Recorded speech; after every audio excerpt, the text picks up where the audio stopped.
I just won't stop, will I? You know, I'm just like a bad case of the HIV. It just won't go away.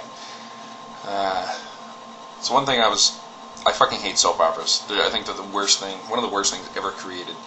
They're silly to me, and there's thousands of reasons to actually hate them. And then I was sitting there playing Heroes of Might and Magic 5. I tried to justify video games to myself, right?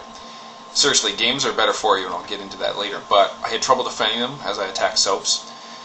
This one soap's on, the roommate was watching, and there was a guy on there with an eye patch. I'm like, could not take it seriously. I was like, come on.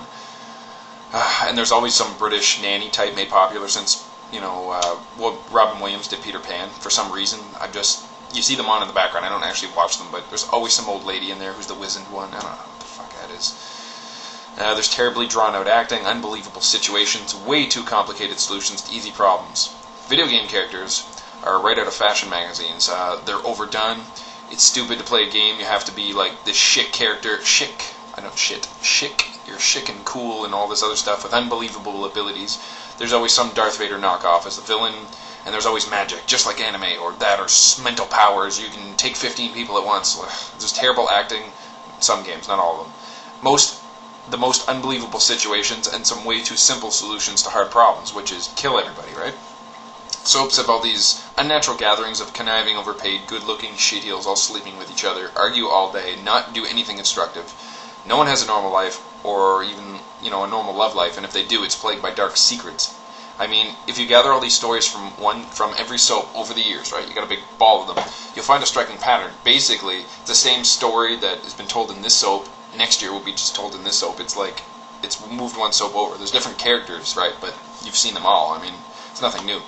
So games, on the same note, put you in the super kick-ass, tough, sexy, sweet ninja, badass magician, top secret agent type. You know the one I mean.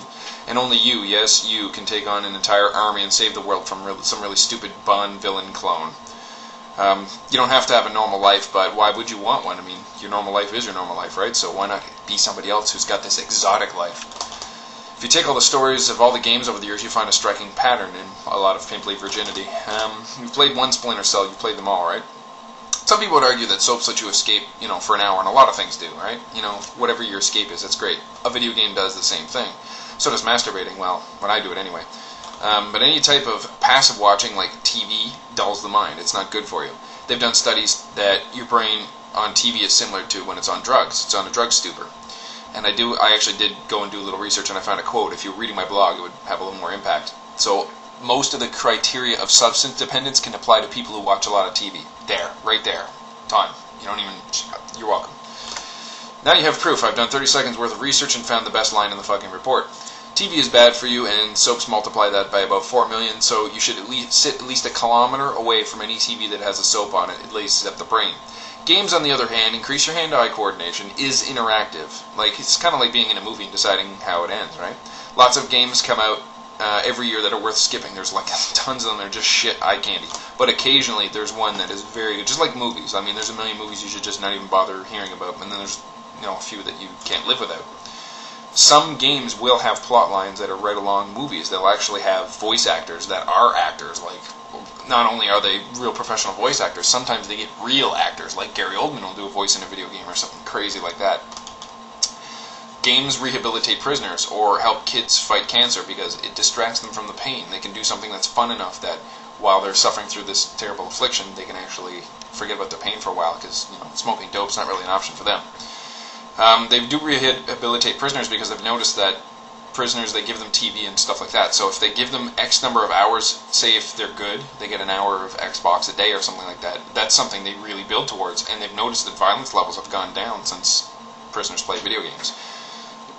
There are a lot of studies that show that, video games also cause a lot of problems too, but I mean, what happened to somebody just being batshit loco, you know what I mean? Like, somebody who plays a video game like Grand Theft Auto, then goes to steal a car, would have done that if they saw that in a movie. Or if they read a religious passage, they take it out of context, they go kill somebody. I mean, what happened to people just being fucking crazy, you know what I mean? They're gonna do it no matter what. Nobody's gonna stop them. Just because they listen to Marilyn Manson doesn't mean Marilyn Manson told them to do it. I think that's bullshit. That's just a cop-out, and you're looking for something to blame. Anyway, got a little off topic there. Some games can, mostly fat kids play games. I know, I'm not fat, but that sounded really nice, didn't it? Video games don't help you lose weight, but there is newer games that are coming out, like Dance Dance Revolution, right? I've tried playing Dance Dance Revolution. It is fucking hard. I mean, you're going crazy. I mean, your legs are just flying everywhere. I can't even beat it on, like, what is it, on normal or something like that. It's extremely hard. Games do share a lot of similarities with soaps or TV, but I think games win.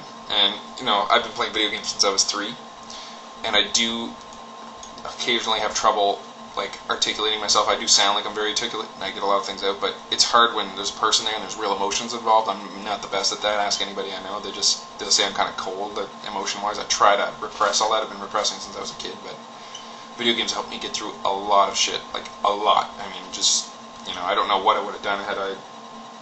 Like, you're a teenager, right? And you figure, oh, I should be out drinking, or I should be out fighting, or all this. I stayed home and played video games because I found them to be the most fun and enjoyable thing, like, I can do, really, other than, you know. So, they're good. Just go play one. They're fun.